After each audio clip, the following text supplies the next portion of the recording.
உங்கள் வாழ்க்கையில் நீங்கள் நடக்கிற பாதையில் ஒரு முள் கிடந்துச்சுன்னா அதை எப்படி ஓரமாக தூக்கி குப்பையில் போட்டுட்டு போவோமோ, இது மாதிரி தான் நம்மளோட லைஃப்பில் ஒரு சில உறவுகளை நம்ம தூக்கி போடணும். அது எப்படியாப்பட்ட உறவுகள் அப்படின்னா, நம்மளை எப்போவுமே பார்த்திங்கன்னா குத்தி குத்தி ஒவ்வொரு விஷயத்துக்கும் காட்டிகிட்டே இருப்பாங்க.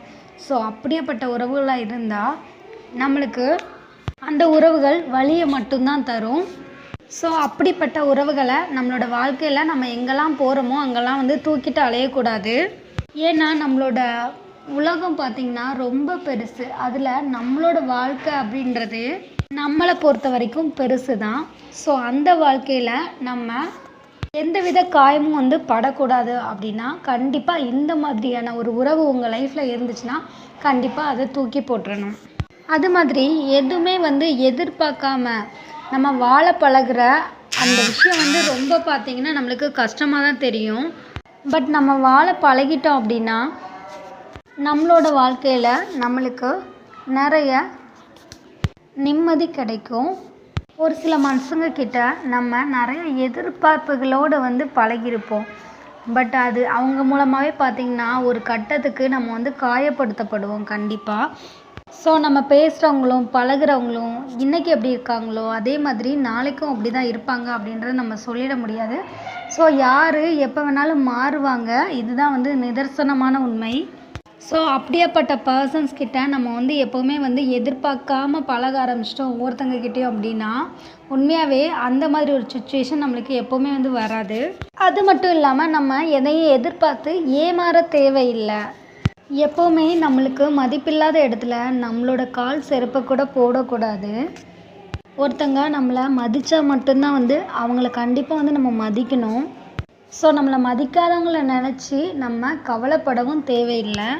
ஏதாவது ஒரு சுச்சுவேஷனில் நம்ம அளவு கடந்த ஒரு கஷ்டத்தை அனுபவிக்கும் போது நம்மளுக்கு ரொம்ப நெருங்கியவங்களாக இருந்தாலும் சரி, நம்ம மனசுக்கு பிடிச்சவங்களாலும் சரி, இல்லை வேறு யாராவது ஒருத்தங்களாவது சரி, நம்ம கஷ்டப்படுற அந்த டயத்தில் நம்மளுக்கு ஆறுதல் சொல்கிறதுக்காக நம்மளுக்கு வரமாட்டாங்களா?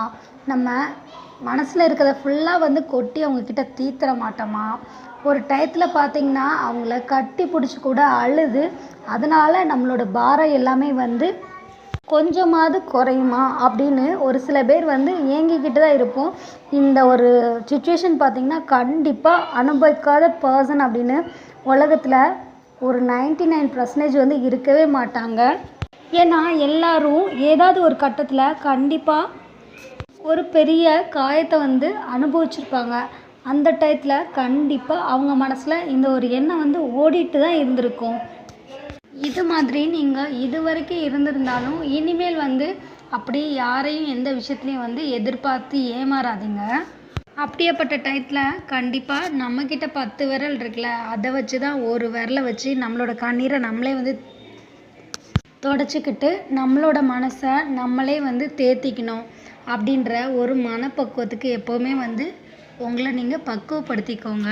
ஸோ அந்த மாதிரி இருந்தீங்கன்னா யாரையும் நீங்கள் எதிர்க்கவும் ஏமாறவும் வேண்டாம், யாருக்காகவும் எதையும் எதிர்பார்த்தும் நிற்க வேண்டாம். நம்மளோட வாழ்க்கையில் நம்மளை ஒரு உறவு விட்டு போகுது அப்படின்னா என்றைக்குமே அதை நினச்சி கஷ்டப்படக்கூடாது. நம்மக்கிட்ட இருக்கிற உறவுகளை வச்சு நம்மளையே தேத்திக்கணும்.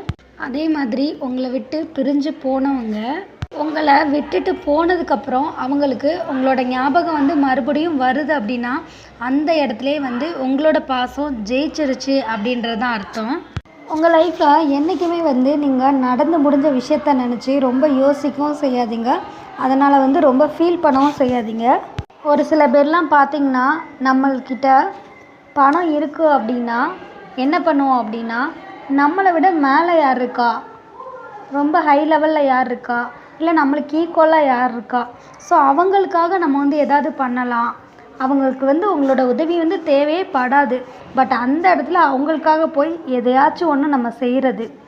ஸோ அந்த மாதிரி இருக்காமல் உங்களோட உதவி உண்மையாகவே யாருக்கு தேவைப்படுதோ, ஒரு சில பேர் நினைப்பாங்க நம்மளுக்கு யாராவது ஒருத்தங்க இந்த சுச்சுவேஷனில் ஹெல்ப் பண்ண மாட்டாங்களா, இந்த ஒரு விஷயத்த எனக்கு அவங்க செஞ்சாங்கன்னா நான் வாழ்க்கை ஃபுல்லாகவே அவங்களுக்கு கடன் பட்டவனாக இருப்பேனே அப்படின்னு நினைக்கிற மாதிரி ஒரு சில கேரக்டர் இருக்காங்க.